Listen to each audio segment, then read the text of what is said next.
Ey uyimning har bir burchagi, mening har turli kunimga guvohlarim.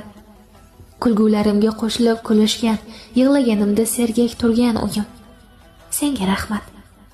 Men stiker yopishtirgan devorlar, ro'molimning ignalarini qistirgan pardalar, kitob, daftar, ruchkalarimni to'zg'itgan dars partam, oyoqlaringizni qiyshaytirib ozor bergan stolim.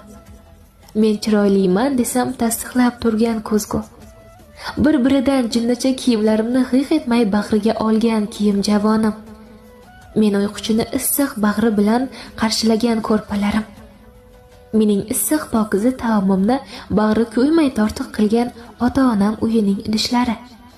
Hammangizni yaxshi ko'rar ekanman. Men tug'ilib o'sgan ushbu uyning har bir zarrasidan roziman. Alloh ham bu uyning har bir zarrasidan rozi bo'lsin. Endi bu qalbimning to'riga o'zga xonadonning har zarrasining qadri ham qo'shiladi. Xayr, ota-onam uyining har bir parchasi. Allohga omonat etdim sizlarni.